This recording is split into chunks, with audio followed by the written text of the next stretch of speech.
be sure to follow me on Twitter. There you can keep up with all the updates from Comics Explained and talk to me directly.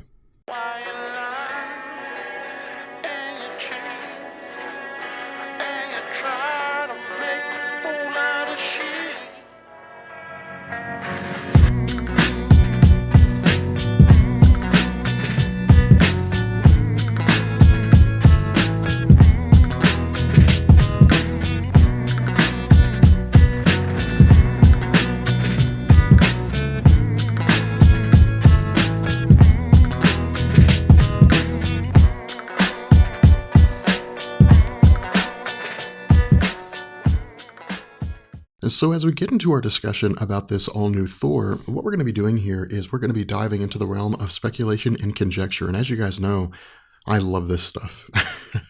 I love trying to figure things out and trying to understand things. And the reason why we're going to be doing this is because Jason Aaron, the guy who's running the show with regards to this all-new Thor, has been very tight-lipped about what's going on here, about who this new female version of Thor is, about what's going on with this new Thor. Again, a lot of this is really just kind of left up to our imaginations, and I imagine over time, Marvel will go as far as to probably give us a little more information and ultimately divulge everything it is we want to know about this new Thor. But the origins of how this new Thor came to be really kind of date back to Original Sin. And if you guys remember our discussion about Original Sin, we had talked about how when Nick Fury was fighting the various superheroes, that along the line he had confronted Thor. But what he had done is he had whispered something to Thor, and as a result, Thor lost his ability to wield his hammer.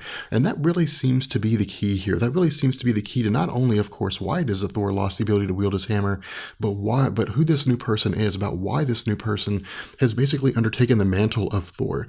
Now, one of the big things here is that the name of Thor himself is Thor, Odin's son. But what seems to be the case here, what Marvel really seems to be doing with this new version of Thor, is it seems as though they're simply changing the concept to where Thor is a title. And so where previously we would have called Thor Odin's son, that in fact his name would simply just be Odin's son, and that Thor would be a surname in the same fashion as Mr. or Mrs. or Doctor or something along those lines. This seems to be a title more or less than anything else. And so again, what we do after the events of Original Sin is that we find that Thor has basically just been sitting on the moon trying to pick up his hammer, and he's been doing it for quite some time. And of course, once Odin actually returns to the Marvel landscape, he confronts Freya and asks her about what it is that's been happening, and that's what she tells him, that he's basically been trying to wield the hammer nonstop. He's basically been trying to pick it up, but the hammer simply just won't respond to him. In addition, we see that Odin actually tries to pick up the hammer, but he's unsuccessful. And with Odin having been the one who initially put this enchantment on the hammer, what Freya says is that it's I guess quite entirely possible that the enchantment may have outgrown the enchanter. And this, I think, really kind of gives us a lot of insight into what's going on. Again, with our video on Thor, what we had found is that initially the enchantment had been placed so that only a person who was worthy could actually pick up the hammer of Thor. But it seems as though while the enchantment was the item that was making the decision and the Thor was simply just an object, that it seems as though perhaps this enchantment and the hammer have actually begun to meld together, in the sense that the hammer of Thor may in some capacity has some kind of sentience, in the very least, that is actually what determines whether a person's worthy. Think of this as a relationship between the Green Lantern ring and the person that the Green Lantern ring chooses, in the sense that the ring decides who's worthy. This hammer seems to do the same thing. Now, what we find at the end of this story, at the end of this issue number 1 of the all-new Thor, is that some woman, some unknown person, walks up and picks up the hammer. Now, what happens here is really cool. What she says is that there will always have to be a Thor. And again, this really seems to tie into the idea that Marvel is making the title, or I guess making the name Thor a title, more so than the actual name of a person. But more so than that, what we find is that when she actually picks up the hammer, the inscription changes. And what happens, the inscription changes from "Whosoever holds this hammer, if he be worthy, shall possess the power of Thor," now becomes "Whosoever holds this hammer, if she be worthy, shall possess the power of Thor."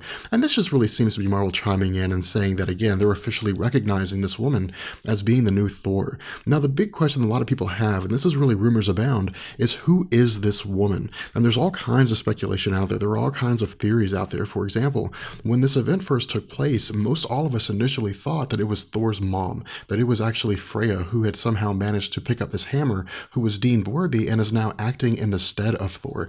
But this entire theory was shot to pieces in Thor issue number 4, when Thor asks this woman, "Are you my mother?" and she kisses him in return, more or less answering his question and saying that no, she is not his mother. What we also find find, though, is that this new version of Thor seems a little, I guess, lacks the kind of confidence that we had seen with Thor. What's really cool is that for those of us who went back and read the original Thor comics, this was a great throwback to this new version of Thor, in the sense that when Donald Blake, or I guess when Thor initially first popped up in Marvel, as we had discussed in our Thor video, he was wielding the hammer but was very unsure about it, was a little hesitant about it, had his own concerns and so on. And the question being, can he really master these kind of powers? This is the same kind of thing that this woman displays, in the sense that she's not sure if she can really master these powers in this degree. She's not really sure if she can really live up to the legend of Thor.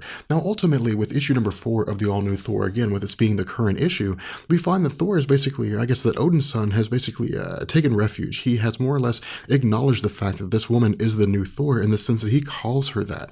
He says that he's no longer worthy to wield the hammer, because when the two of them are fighting over it, that Thor calls for the hammer, and so does the woman, and the hammer responds to the woman and not Odin's son. And so as a result here, we ultimately see that she undertakes this new role of Thor, that she seems to be moving forward with this new role of Thor. But again, we're really just kind of waiting on Marvel to give us some more information and to really kind of tell us who this new version is. But what I'm curious about is, leave comments in the section, or I guess in the comment section, with your ideas on who the new version of Thor is. I'm curious to see what kind of ideas you come up with. With that being said, I will catch you guys later. Peace.